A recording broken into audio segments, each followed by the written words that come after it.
Hello दोस्तों, I am Jatin Gupta. आप सभी का फिर से स्वागत करता हूं आपके अपने YouTube channel learn academy plus पर। जैसा कि आप सभी जानते हो दोस्तों, हमारी इंग्लिश में 3 सीरीज़ चल रही थी, वोकैब, फिक्स प्रेपोजिशन और एरर का भूत ख़त्म की। आज मैं लेकिन इन तीनों से हटकर एक अलग टॉपिक लेकर आया हूँ इंग्लिश का, जिसका नाम लॉ ऑफ इन्वर्जन है। वो तीनों सीरीज़ दोस्तों आगे भी चलती रहेगी, लेकिन आज मैं एक अलग से टॉपिक लॉ ऑफ इन्वर्जन पढ़ाऊँगा। आप सभी ने इसका नाम सुना ही होगा और एग्ज़ाम में इससे क्वेश्चन देखे भी होंगे। तो आज इसी को देखेंगे कि किस तरीके से इन्वर्जन का लॉ फॉलो होता है और किस तरीके से इन पर क्वेश्चन बनते हैं। अगर दोस्तों आपने लॉ ऑफ इन्वर्जन का नाम भी नहीं सुना है तो भी कोई दिक्कत नहीं है। आज आप जान जाओगे कि किस तरीके से लॉ ऑफ इन्वर्जन पर क्वेश्चन आते हैं और इन्वर्जन का मतलब क्या होता है। तो लॉ ऑफ इन्वर्जन को समझने के लिए बने रहे आप मेरे साथ लर्न एकेडमी प्लस पर। तो दोस्तों आज का शो हम स्टार्ट करते हैं और चलते हैं अपनी पहली स्लाइड पर। और हाँ, एक बात और, जो स्लाइड पे लिखा है मैं उसे ही बोलकर और ज़्यादा एक्सप्लेन करूँगा, तो आप थोड़ा फोकस करना कि मैं क्या पढ़ रहा हूँ। आई गारंटी आपको पूरा अच्छे से समझ में आएगा, लेकिन फिर भी अगर आपको समझ ना आया हो तो आप एक बार वीडियो को दोबारा ज़रूर देख लेना। आई गारंटीड आपको प्रॉब्लम नहीं होगी और आप अच्छे से टॉपिक समझ जाओगे। तो अब स्टार्ट करते हैं। स्लाइड में सबसे ऊपर लॉ ऑफ इन्वर्जन लिखा है। लॉ ऑफ इन्वर्जन के नीचे लेफ्ट साइड पर subject plus verb plus object लिखा है।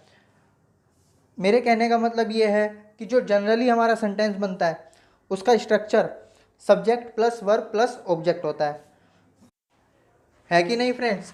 लेकिन अब लॉ ऑफ इन्वर्जन, आपको नाम से ही पता चल रहा है कि इन्वर्स का मतलब होता है उल्टा। अब जनरली हमारा सेंटेंस तो subject plus verb plus object से बनता है, लेकिन लॉ ऑफ इन्वर्जन क्या कहता है, उल्टा।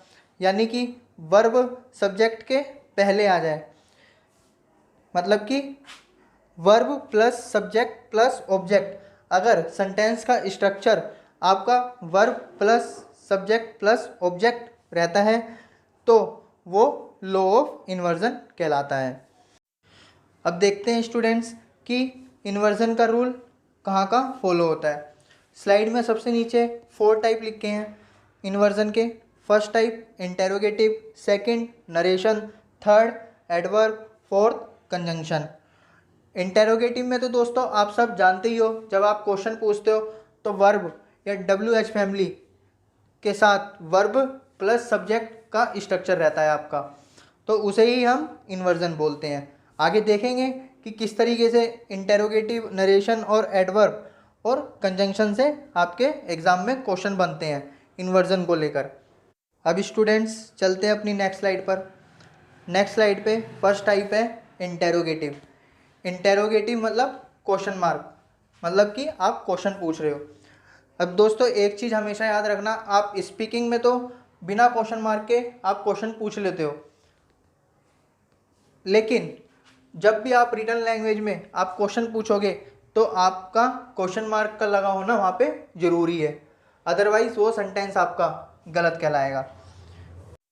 जैसे फर्स्ट सेंटेंस है, can I never forget you. अब लास्ट में क्या है, क्वेश्चन मार्क लगा है, यानी कि अब इंटेरोगेटिव कहता है क्वेश्चन मार्क होना चाहिए अगर आप क्वेश्चन पूछ रहे हो, और इन्वर्जन भी फॉलो होगा अगर क्वेश्चन मार्क है। अब क्वेश्चन मार्क है सेंटेंस में तो इन्वर्जन फॉलो होगा, इसलिए ही अब कैन जो है हमारा मोडाल है और ऑक्सिलरी वर्ब की तरह काम कर रहा है, तो सब्जेक्ट से पहले कैन आ गया और यहाँ पर इन्वर्जन फॉलो हो गया, तो ये सेंटेंस आपका ठीक हो गया। सेकंड सेंटेंस है, I can never forget you.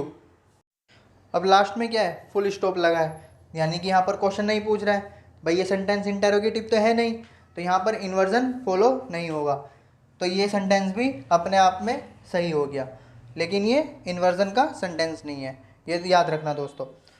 ठीक है, अब थर्ड सेंटेंस देखते हैं। थर्ड सेंटेंस है, I can never forget you. अब लास्ट में क्या लगा है, क्वेश्चन मार्क, तो क्वेश्चन मार्क है तो क्वेश्चन पूछ रहा है, यानी कि यहाँ पर इन्वर्जन फॉलो होना चाहिए था, लेकिन यहाँ पर आपने कैन को सब्जेक्ट के बाद लगाया है, इसलिए सेंटेंस आपका गलत हो गया। यहाँ पर कैन सब्जेक्ट से पहले आना चाहिए था। Second last sentence, which colour do you want. अब यहाँ पर भी आप क्वेश्चन पूछ रहे हो, सेंटेंस इंटरोगेटिव जा रहा है तो क्वेश्चन मार्क होना चाहिए था, क्वेश्चन मार्क है, क्वेश्चन मार्क है तो इन्वर्जन फॉलो होना चाहिए था। अब सब्जेक्ट क्या है आपका सेंटेंस में, यू।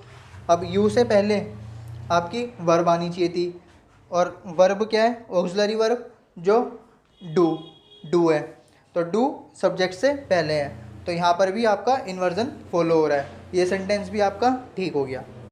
और हाँ, एक और बात दोस्तों, WH फैमिली के सारे वर्ड आपके इंटेरोगेटिव में ही यूज़ नहीं होते हैं, इनका एक और यूज़ होता है इंग्लिश में, रिलेटिव प्रोनाउन में। ये कभी आगे डिस्कस करेंगे अपने किसी और शो में। अभी के लिए आपको बस एक छोटा सा एग्जांपल देके समझा देता हूँ, बाकी आप याद रखो या मत रखो अभी के लिए ज़रूरी नहीं है। अगला सेंटेंस जैसे, the hotel which had an indoor pool was also pet friendly. क्या कह रहा है अब ये सेंटेंस, कि एक होटल है जिसमें इंडोर पूल है और साथ में पेट फ्रेंडली भी है, यानी कि जिसमें, विच का मतलब यहाँ पे क्या है, जिसमें, ये रिलेटिव प्रोनाउन का काम कर रहा है। तो आप हमेशा WH फैमिली के वर्ड को देखकर इन्वर्जन मत लगाना, आप देख लेना कि उसका यूज़ कैसे हो रहा है। आई होप आपको समझ में आ रहा होगा दोस्तों। फिर भी आपको कहीं दिक्कत हो तो आप नीचे कमेंट बॉक्स में अपनी क्वेरी लिख सकते हो। अब चलते हैं अपनी नेक्स्ट स्लाइड और नेक्स्ट टाइप पर। नेक्स्ट टाइप है इन्वर्जन का नरेशन। नरेशन में भी इन्वर्जन बहुत कम आते हैं। जैसे पहला सेंटेंस है, he said to me how do you not know me, question mark. अब यहाँ पर भी क्वेश्चन मार्क लगा है डायरेक्ट स्पीच में, तो यहाँ पर भी इन्वर्जन फॉलो होगा। सब्जेक्ट क्या है आपका यहाँ पर, यू, यानी कि यू से पहले वर्ब आएगी, तो यू से पहले वर्ब आ गई है डू, तो यानी कि यहाँ पर भी इन्वर्जन फॉलो हो रहा है, और ये सेंटेंस हो गया आपका ठीक। याद रखना दोस्तों, नरेशन में जब डायरेक्ट को इनडायरेक्ट में बदलते हैं क्वेश्चन मार्क वाले सेंटेंस को, तो क्वेश्चन मार्क वहाँ से हट जाता है और इन्वर्जन भी हट जाता है। जैसे मैंने यहाँ पे चेंज भी किया है, he asked me how I did not know him, तो ये सेंटेंस भी आपका ठीक है।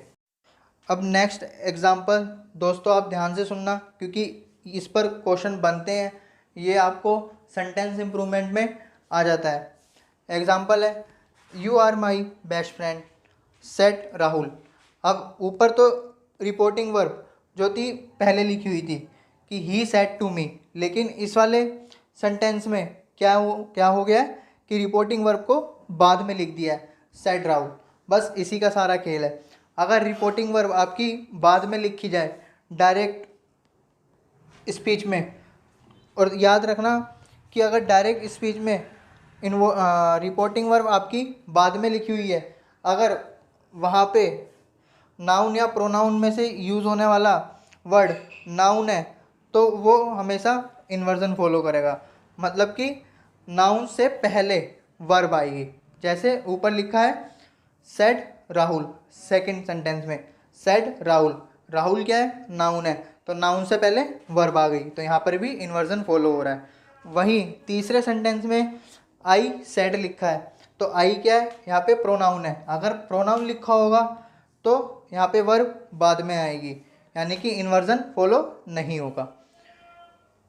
आप साथ साथ नोट करते रहना दोस्तों। अब चलते हैं अपनी नेक्स्ट स्लाइड पर और अपने नेक्स्ट टाइप पर। नेक्स्ट टाइप है एडवर्ब। एडवर्ब में दोस्तों मैंने कुछ वर्ड लिखे हैं, जैसे seldom, never, hardly, scarcely, rarely और बेयरली।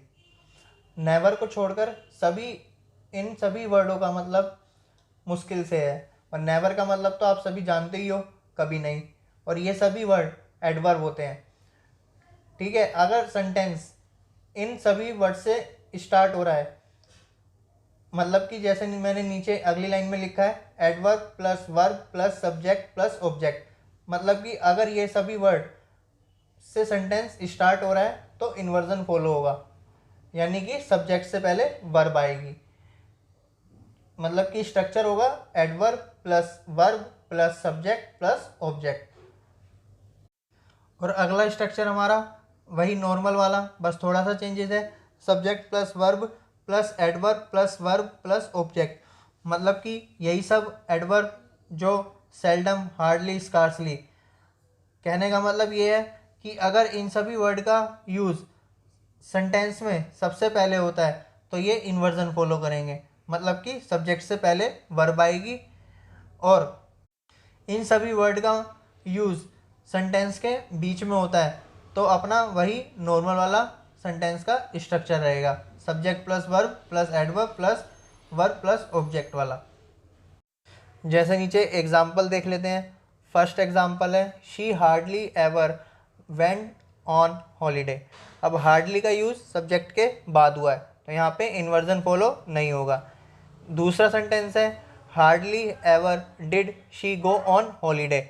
अब हार्डली का यूज़ सब्जेक्ट से पहले हुआ है, सब्जेक्ट क्या है, शी है, शी से पहले हुआ है तो यानी कि इन्वर्जन भी फॉलो होगा। तो डिड जो है सब्जेक्ट से पहले आ जाएगा। थर्ड एग्जाम्पल है scarcely had I got myself comfortable and closed my eyes when I hear the second of the alarm. अब स्कार्सली सब्जेक्ट से पहले यूज़ हुआ है यानी कि इन्वर्जन लेगा, सब्जेक्ट से पहले वर्ब आएगी तो हैड आई से पहले आया है तो यहाँ पर भी इन्वर्जन फॉलो होगा। और हाँ दोस्तों एक बात और, नेवर को हटा दो ऊपर, सेल्डम, हार्डली, स्कार्सली, रेयरली, बेयरली, अगर इनसे दो सेंटेंस बनते हैं, जैसे थर्ड सेंटेंस हमारा दो सेंटेंस बनाए तो इन दोनों को कनेक्ट करने के लिए इन सब के साथ वैन या बिफोर का यूज़ होता है। जैसे कि मैंने अगली स्लाइड में भी लिखा है कि स्कार्सली, बेयरली, हार्डली, सेल्डम, ये सब वैन और बिफोर को फॉलो करते हैं। इस पूरे टॉपिक से दोस्तों हर एग्ज़ाम में 2 से 3 क्वेश्चन फंसते हैं, इसलिए आपको कह रहा हूँ अगर आपको फिर ना समझ में आया तो एक बार वीडियो को दोबारा ज़रूर देखना, अच्छे से समझ में आ जाएगा, कोई दिक्कत नहीं होगी। अब ऐसे ही हमारा नो सूनर के साथ होता है। नो सूनर का मतलब होता है ज्यों ही, जैसे ही। अब नो सूनर से भी जब भी सेंटेंस स्टार्ट होता है तो वो भी इन्वर्जन फॉलो करेगा, मतलब कि सब्जेक्ट से पहले वर्ब आएगी। और अगर दूसरा सेंटेंस यानी कि दो सेंटेंस से मिलकर एक सेंटेंस बन रहा है तो नो सूनर देन को फॉलो करता है। भाई ऊपर तो स्कार्सली, बेयरली, ये सब वर्ड वैन और बिफोर को फॉलो कर रहे थे, लेकिन ऐसे ही नो सूनर देन को फॉलो करेगा।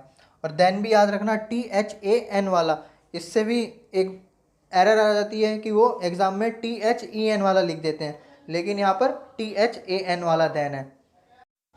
अब नो सूनर से एक एग्जाम्पल देख लेते हैं।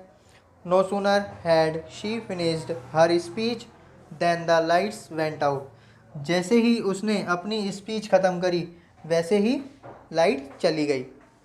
अब नो सूनर से सेंटेंस शुरू हुआ तो इन्वर्जन फॉलो होगा, सब्जेक्ट क्या है, शी है तो शी से पहले वर्ब आएगी तो हैड सी से पहले है तो यानी कि इन्वर्जन फॉलो हो रहा है। अब दूसरा सेंटेंस बन रहा है तो वो देन फॉलो करेगा, नो सूनर देन फॉलो करता है ना, तो देन से अगला सेंटेंस बनेगा तो देन भी सही लगा है। और देखो THAN वाला है, THEN वाला नहीं, मैं बार बार बता रहा हूँ क्योंकि इसके ऊपर एक एरर ज़रूर आती है। तो चलते हैं अब अपनी नेक्स्ट स्लाइड पर।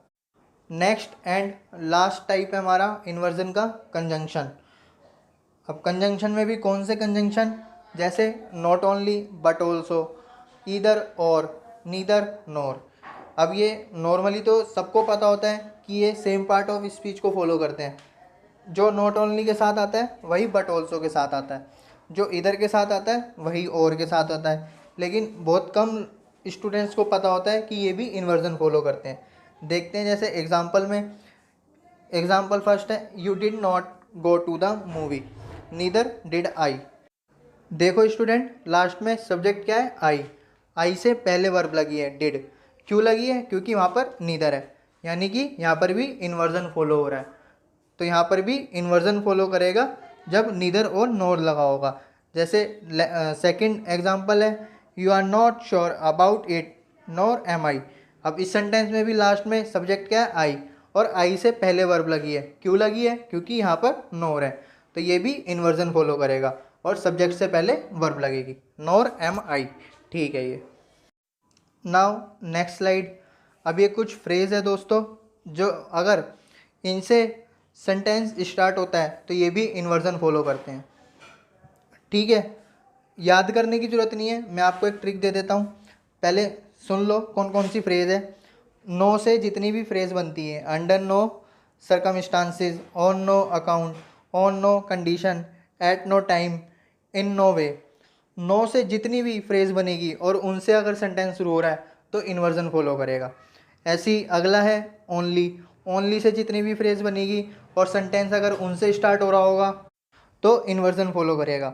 जैसे फ्रेज़ लिखी हुई है कुछ मैंने, only yesterday, only last month, only in a few countries, only then, only in this way, ये सभी इन्वर्जन फॉलो करेगी अगर सेंटेंस इन्हीं फ्रेज से स्टार्ट हो रहा होगा तो। ऐसे ही सच के साथ, सच अगर सेंटेंस में पहले लगा होगा यानी मतलब कि इसी से सेंटेंस स्टार्ट हो रहा होगा और इससे कुछ फ्रेज़ बनी हुई होगी और उससे सेंटेंस स्टार्ट हो रहा होगा तो वो भी इन्वर्जन फॉलो करेंगे। जैसे such, to such a point, to such a degree, ये सभी इन्वर्जन फॉलो करेंगे। नीचे मैंने एक एग्जांपल भी लिखा है, to such degree did he made a noise that people rebuked him. अब सेंटेंस किससे शुरू हो रहा है, टू सच डिग्री से, तो इन्वर्जन फॉलो करेगा, मतलब कि सब्जेक्ट से पहले वर्ब आएगी। तो यहाँ पे डिड सब्जेक्ट से पहले है, ही से पहले है ना, तो इन्वर्जन फॉलो हो रहा है और ये सेंटेंस भी बिल्कुल ठीक है। तो अब आप आसानी से याद कर सकते हो कि सच, नो, ओनली, इन तीनों से कोई भी फ्रेज़ बनकर अगर सेंटेंस स्टार्ट करते हैं या ये अकेले भी आ जाते हैं तो इन्वर्जन फॉलो करता है। ठीक है दोस्तों, याद रखना इम्पोर्टेंट है। अब मैं आपको कुछ क्वेश्चन दे रहा हूँ, इन दोनों क्वेश्चन के आंसर आपको नीचे कमेंट बॉक्स में देना है। और दोस्तों देखो, आंसर ज़रूर दिया करो ताकि मुझे भी पता लगे कि हाँ भाई आपको समझ में आ रहा है। अगर नहीं आया हो समझ में तो आप कमेंट बॉक्स में लिखा करो कि मुझे ये चीज़ समझ में नहीं आई है, तो मैं उसको कमेंट बॉक्स में भी बताने की पूरी कोशिश करूँगा। ठीक है दोस्तों, इसी के साथ आज का शो एंड करते हैं। Thank you for watching this.